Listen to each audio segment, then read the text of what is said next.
Hi అండి, అందరికీ నమస్కారం. Welcome to my YouTube channel. ఈ వీడియోలో ఏపీలో ఉద్యోగ సంఘాలకు సీఎం జగన్ షాకింగ్ నిర్ణయం అండి.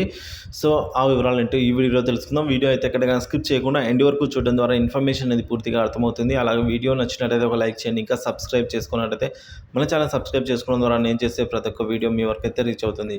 ఇక ఆలస్యం చేయకుండా వివరాలకైతే వెళ్ళిపోదాం. ఆ ఉద్యోగ సంఘాల నేతలపై చర్యలు తీసుకోండి. సో సమావేశాలు పెట్టి ప్రభుత్వానికి వ్యతిరేకంగా మాట్లాడడం కోడ్ ఉల్లంఘన కిందకే వస్తుంది అని అయితే అంటున్నారు. పలు జిల్లాల కలెక్టర్లకు రాష్ట్ర అదనపు సీఈఓ ఆదేశాలు కూడా ఈ విధంగా ఆదేశాలు జారీ చేయడం జరిగిందండి.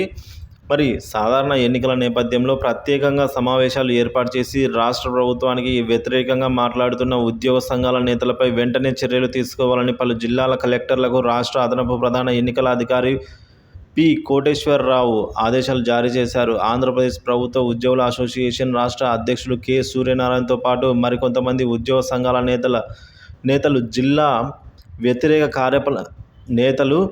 నేతలు సమావేశాలు ఏర్పాటు చేసి ప్రభుత్వ వ్యతిరేక కార్యకలాపాలకు పాల్పడుతున్నారని, ఇది ఎన్నికల కోడ్ ఉల్లంఘన క్రిందికే వస్తుంది అని వారిపై చర్యలు తీసుకోవాలని ఏపీ ప్రభుత్వ employees federation chairman K Venkatramireddy శుక్రవారం రాష్ట్ర ప్రధాన ఎన్నికల అధికారి ముఖేష్ కుమార్ మీనాకు వినతిపత్రం అందజేశారు.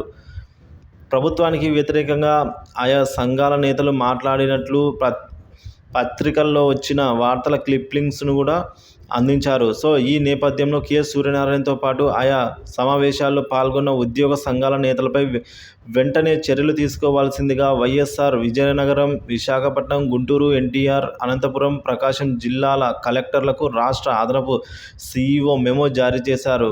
సో వెంటనే చర్యలు తీసుకొని ఆ నివేదికను తమకు సమర్పించాలని అయితే ఆదేశాల్లో పేర్కొన్నారు. సో చూసారు కదా, ఈ విధంగా ఉద్యోగ సంఘాల నేతలపై అయితే చర్యలు తీసుకోవాలనేది ఆదేశాలు జారీ చేశారు. సో వారు ఏదైతే ఉద్యోగ సంఘాలు మాట్లాడుతున్నారో అవన్నీ కూడా కోడ్ ఉల్లంఘన కిందకే వస్తాయని అయితే ఆరోపించారు.